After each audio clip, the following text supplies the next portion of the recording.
is my man Bubba, who I asked to call in and be the voice of the angry fan. Because, man, I'm looking at this going, sure, it's fine. But you and everyone else I know who's blowing up my phone right now is pissed. So explain to me your unhappiness with this decision. I'm not here to argue. I'm here to understand. I guess the way I would start it is, to me, this is an extremely lazy way to treat the best player that may have ever played the position at quarterback. You literally watched a guy take the MVP, which I guess you could say was under his tutelage, but it really wasn't. Anybody with any football knowledge would know that Josh Allen really carried that horrible play calling, and most of the things that was successful in that offense were predicated on Josh Allen making a play or being desperate and making a play or feeding the running game. Not being able to scheme wide receivers open, was a crutch for 2 straight years. And then obviously front office not addressing weapons can be all factored into McDermott being fired. But at the end of the day, what winning organization would promote from a head coaching staff that they just fired? How does that calculate to winning when the philosophies that were in-house already were obviously broken and contributed to you losing in the playoffs? So you are promoting from losing. Just like when McDermott and Bean should have been fired after 13 seconds. Any winning organization does not give contract extensions to people who fail. So anybody who thought McDermott should have been kept, look at who's playing in the Super Bowl. Look at the quarterbacks. Yet we couldn't get Josh Allen there in 8 years. I mean, guys, you can't reward failure. Failure is something that Buffalo is so used to, and we get a good feeling guy who we have to give credit to in McDermott, who changed the culture. He came in and, changed the Rex Ryan, Doug Marrone joke that was here that everyone knew would be a joke when they hired him.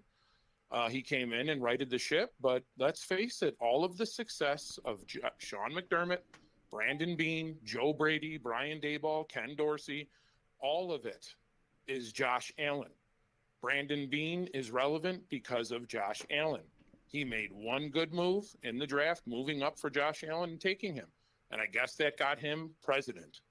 But after that has been one failure after the other in the first 3 rounds, with the exception of James Cook. So why everyone's mad about Joe Brady? His offense is terrible. It exposed Josh Allen to injury. He is now going into the second part of his prime, and you exposed him to 40 sacks or more and countless hits because he had to hold the ball because none of your receivers could get open. And when everybody knows in the entire NFL that you run the ball up the middle every first down, then you really only have to play defense for 2 downs. And if you take out James Cook and you take out Josh Allen, you stop the Buffalo Bills. Well, now that's your new head coach. So what are his philosophies now going to change on how to protect his franchise quarterback when he's the reason that Josh Allen is going to be having foot surgery?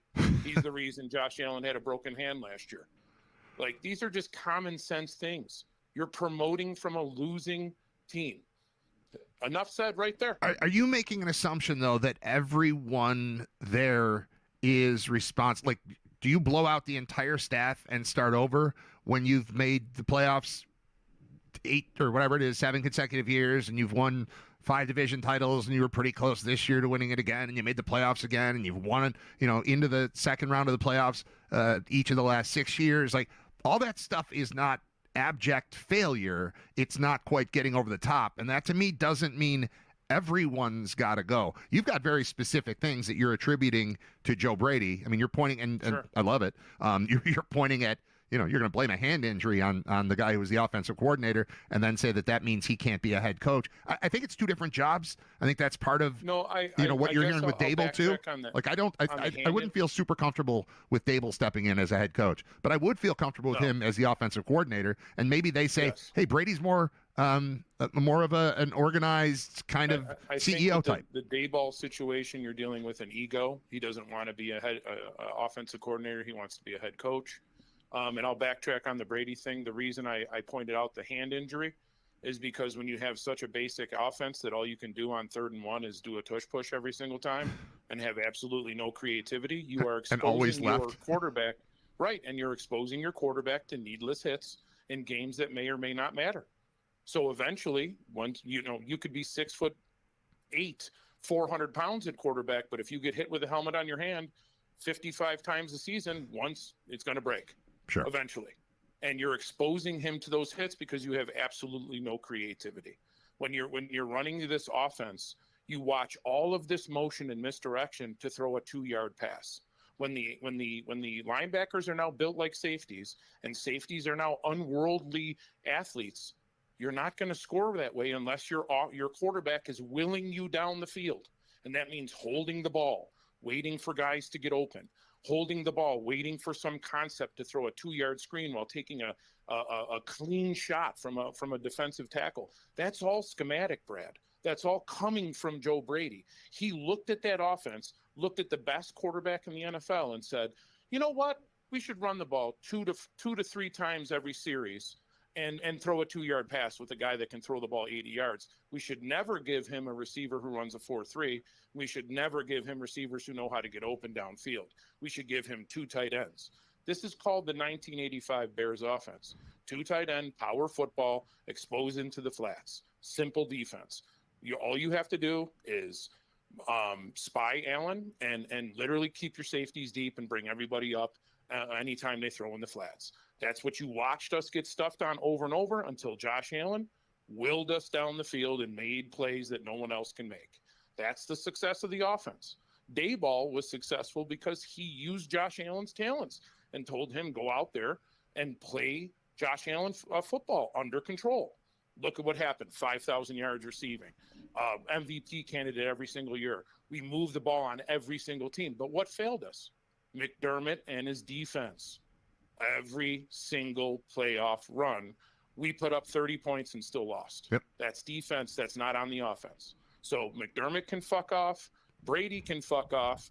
I guess you could bring Daboll back as an offensive coordinator, but not when Brady is the helm. They're completely 2 different contradicting offenses. They're not going to work under the same roof. So, I mean, this is just a bad move because you're going to have Brady's offense again exposing a 30-year-old quarterback to 40 sacks. All right. So what I'm hearing here is that if I'm right and that Daboll is the offensive coordinator and it's not Brady's offense, it's Brady's team, but he's got a sense of how to deal with Josh, and then Daboll comes back with the offense and we're throwing out whatever's been going on the last couple of years since Daboll went to the Giants, you're going to have a little bit of a change of heart, but you just don't believe that's going to happen. So we're going to talk to you again. Why have I not had you on before?